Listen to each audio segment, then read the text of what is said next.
Langsung nggak Mas? Ya, supaya cepat. Nah ini saya ditunggu supaya cepat karena Oh enggak, kamu saya cepat aja. Baik, terima kasih Mbak Putri. Saya tidak pernah membayangkan sebelumnya Pak Nur Cahyo bahwa suatu saat ada orang yang seperti Mbak Putri ya, memikirkan Manopeng dengan begitu serius. Saya bersyukur bisa ikut menjadi orang yang ikut mendirikan program studi di mana Pak Putri studi. Seandainya program studi itu saya tutup dulu, mungkin nggak ada orang semacam itu dan itu gitu ya. Karena waktu itu saya juga ikut menentukan mau terus atau tidak, karena waktu pembukaan itu ya ada konflik yang sangat ekstrim lah waktu itu. Saya tawarkan ke ini program studinya mau ditutup atau terus, mumpung belum ada izinnya. Waktu itu saya sekretaris Pak. Alhamdulillah akhirnya dua seteru itu diselesaikan secara panji Pak ya, disatukan gitu ya.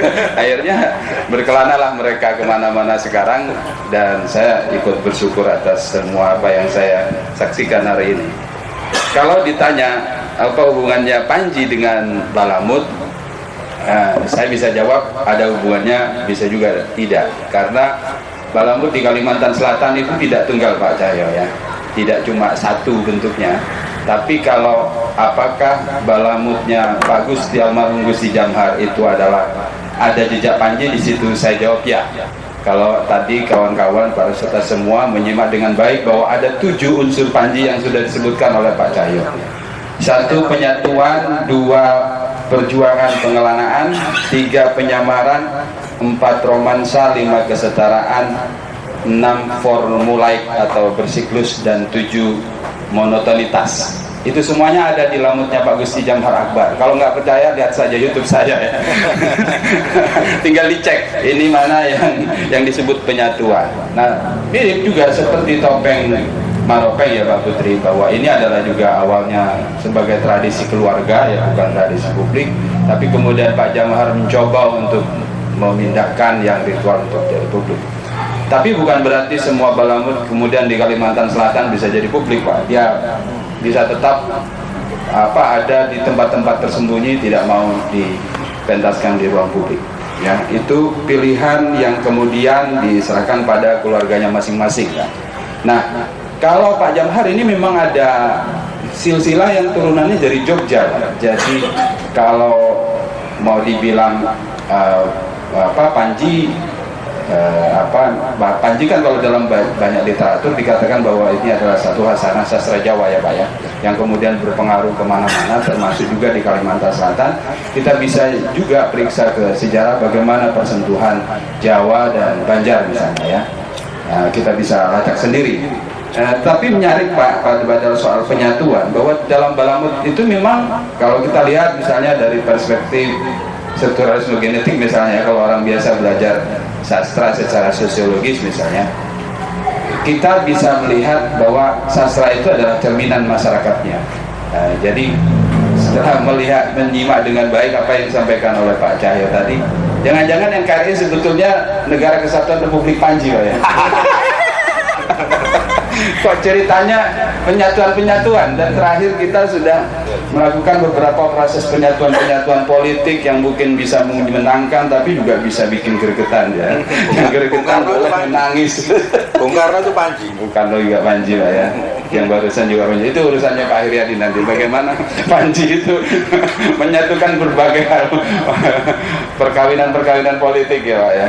Nah, dalam perspektif Lamut, ya Lamut juga penyatuan ya. Kalau Pak Putri tadi cerita bahwa Manopeng itu adalah sarana untuk mengumpulkan yang tercerai-berai, dia kumpul pada satu masa, itu kan menyatukan. Sama juga di dalam cerita Balamut itu pada awalnya berkumpul, kemudian berpisah, mengelana, pada akhirnya harus kumpul kembali setelah mengelana. Dan di sana diajarkan apa yang disebut oleh Pak Nur Cahyo tadi soal perjuangan. Tidak ada yang mudah dalam hidup ini. Jadi wakil presiden juga harus berjuang, jangan hanya minta. Jadi kalau betul-betul negara Republik Panji gitu ya, di dalam kerajaan Panji itu, kalau di dalam Balamut nih Pak Cahyo, bukan di NKRI ya Pak, di Lamut itu kalau anak raja itu besar, kemudian anak rajanya pemalas, wajahnya kalau didatangi wartawan nggak ramah itu ya, oleh rajanya itu disuruh keluar setelah kamu harus keluar dari sini, pergilah jauh berkelana, cari ilmu, satu, cari pengalaman, dua, yang ketiga cari cinta. Gitu kan? Aneh banget itu. Gimana kalau nggak gitu Mbak Putri? Itu nasihatnya raja-raja Palinggam Cahaya pada turunannya. Kalau sudah anak pemalas, kerjanya tidur, makan tidur, oleh Raja Palinggam Cahaya, nak kamu cepat keluar dari sini. Bapak nanti harus diganti. Ya kan, Bapak kan pasti tua. Kamu harus menggantikan tahta ini. Tapi ada 3 syarat yang harus kamu cari di luar. 1, ilmu. 2, pekerjaan. Pertarungan-pertarungan di dalam pekerjaan itu kan pasti ada pertarungan-pertarungan. Dan 3 adalah cinta. Dan biasanya makin turun-temurun itu cintanya makin banyak, Mas. Pulangnya kan siklus tuh ya. Siklus berikutnya itu gulungan istrinya banyak, Pak. Jadi yang pertama bawa 2 istri. Nah, siklus kedua bawa 3 istri, Pak. Siklus ketiga bawa 4 istri. Ini kalau palamutan Ferdinand nerusin, mungkin nanti 11 istri. Ya. Ini versi Balamut turun ke 11.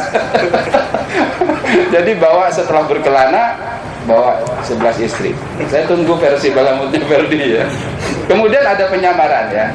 Nanti silakan bisa dicek sendiri di YouTube saya. Saya mulai mempublikasikan Mas rekaman yang kita rekam tahun berapa itu 2010 ya di Taman Budaya sama Mas Ajri. Ya karena Mas Ajri juga, seandainya Mas Ajri waktu itu nggak mendukung saya, mungkin rekaman itu nggak pernah ada. Dan karena itu bukan milik saya, miliknya Mas Ajri juga, miliknya Pak Gusti Jamar juga, miliknya masyarakat. Tetapi hak rekamnya ada di saya ya. Jangan coba-coba mempublikasi di akunnya sendiri, nanti saya tuntut. Sudah saya daftarkan ke Departemen Kehakiman itu. Hak rekamnya ada di saya. Kalau hak pakainya silahkan pakai untuk apa, nggak perlu minta izin ya. Tapi jangan diposting di punyanya sendiri ya. Oke, itu rekaman pertama itu ternyata lengkap ya, kisah mulai dari kisah Awang Slenong ya sampai Kasan Mandi. Nah, tapi juga belum selesai. Jadi nanti ada dilanjutan ke episode berikutnya. Saya juga punya rencana untuk mempublikasikan itu karena memang ada beberapa orang yang tidak nyaman dengan lisan ya karena sudah terbiasa tulisan. Masih saja orang mencari bukunya. Mengapa saya nggak mempublikasi bukunya? Karena saya melihat Lamut itu tradisi lisan. Mengapa harus dibaca? Ya didengarkan aja. Didengarkan aja pelan-pelan. Kalau orang tulisan kan pingin cepat-cepat tuh Pak, pingin nyekip ya kan, di skip. Kalau lisan kan nggak bisa di skip Pak. Jadi harus didengar. Begitu di skip dia hilang kan. Nah itu salah satu kelebihan tradisi lisan saya. Ada penyamaran-penyamaran, betul kata Pak Cahyo tadi. Kalau di Lamut juga ada penyamaran Pak. Misalnya Punakawan yang Lamut Anglo Anggasina itu menyamar gitu ya. Itu waktu cerita tentang Kasan Mandi ke Cina ya itu waktu ke Cina itu dia akan menyamar jadi orang Cina. Kemudian jinnya juga yang menjadi musuh bebuyutan negara Palinggam itu kan namanya beda-beda tapi kan orangnya sama ya, jadi itu juga penyamaran yang juga bisa disamakan dengan Panji. Kemudian Panji juga pesan-pesannya ya pesan tentang kesetaraan, bahwa tidak ada yang lebih tinggi, apalagi kalau di tamatnya Pak Gusti Jamhar ya, dibarengi oleh pemahaman beliau tentang penyatuan antara makhluk dan Tuhannya kan, dia tidak lagi melihat bahwa ada makhluk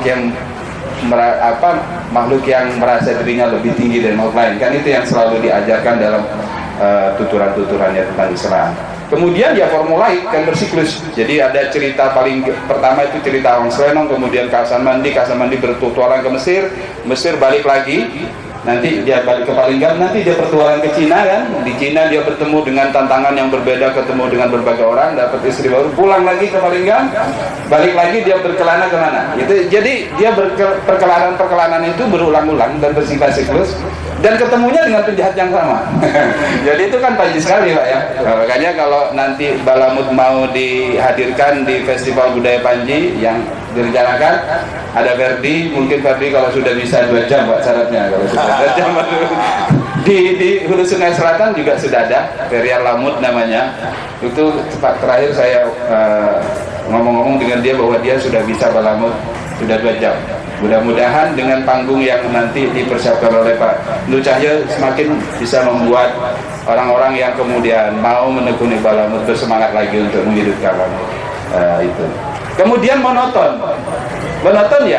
ya boleh monoton, tapi tadi Pak Yahya juga membuka satu kemungkinan bahwa Panji juga sebetulnya nggak monoton ya Pak ya.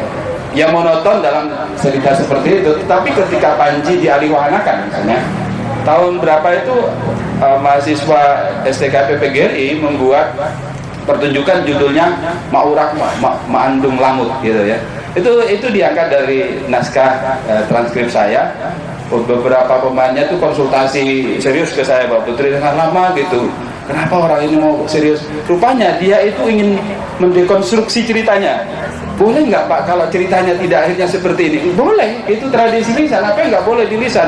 Wong satu lisan itu pertunjukan nggak pernah sama kok. Iya kan Pak ya? Satu pertunjukan lisan Ferdi saja ya. Satu pertunjukan ceritanya sama itu nggak pernah sama kok. Ya kan Fer? Kalau sama itu robot Fer. Kalau manusia itu nggak pernah sama karena itu tradisi lisan. Pasti ada pengaruh lingkungan, pengaruh penonton macam-macam. Itu yang membuat itu dinamis. Akhirnya apa? Di cerita Lamut Pak yang ditarikan Pak Putri ya, di Maundang Lamut itu tari kolosal Pak. Itu YouTube-nya boleh disaksikan Pak ya. Nah judulnya Maurak Maandung Lamut judulnya. Nah, di situ dia akhir ceritanya itu berbeda dengan Lamutnya yang Pak Jamhar itu. Yang jadi hero justru anak-anak. Tidak ada di cerita Lamut hero-nya itu anak-anak. Nah, di tari itu yang jadi problem solver atau orang yang menyelesaikan pertumpahan darah antara dua kubu yang berperang itu anak-anak yang disebut dengan bujang maluala. Wallahu muwaffiq ila aqwamit thoriq. Assalamualaikum warahmatullahi wabarakatuh. Mohon maaf saya minta waktu 1 menit saja. Jadi apa yang saya ceritakan dengan Pak Haji itu kalau mau saya ceritakan lengkap tidak selesai. Kali ini saya sudah menulis buku ini memahami budaya Pak Haji. Ini buku wajib 1 semester yang saya ajarkan. Jadi Panji itu apa? Lengkapnya di sini Pak. Gitu ya. Kemudian juga apakah Panji itu hanya masa lalu? Enggak. Panji masa kini itu ada. Bung Karno itu Panji, Gus Dur itu Panji. Itu saya ceritakan di sini Pak. Ini gambar Panji. Jadi tidak selalu sosok Panji itu seperti wayang gitu ya. Kemudian tadi Pak Sainul bilang di dekonstruksi segala macam. Ini saya juga melakukan dekonstruksi melalui novel tentang Dokter Panji ketemu dengan apoteker Sekartaji. Dan Dokter Panji ini jatuh cinta dengan seorang suster yang namanya Anggraini. Apakah Anggraini harus dibunuh? Saya membela Pak sebagai pengarang novel. Salah apa dia harus dibunuh? Orang jatuh cinta Pak salah. Nah seperti itu Pak ya. Kemudian ini yang saya bilang tadi kumpulan naskah dari seluruh Nusantara. Saya juga pernah digugat cerita Panji kan kisah percintaan, ada pembunuhan. Gak cocok untuk anak-anak. Saya bilang bisa. Ini contohnya. Saya bukukan ini Pak. Jadi saya ngomong, saya nulis, saya terbitkan gitu. Ini adalah contoh-contoh cerita Panji yang ramah anak. Tidak ada pembunuhan, tidak ada kekerasan, tapi bisa kita create untuk menjadi pendidikan yang cocok untuk anak-anak. Seperti itu. Kemudian ini adalah buku saya tentang kumpulan naskah seni rupa yang semuanya saya titipkan di kampung buku. Kalau mau beli silakan ke Pak Haji. Terima kasih. Oke, seperti direncanakan semula, sebelum kita ke tanya jawab, kita saksikan dulu Ferdi Balamut.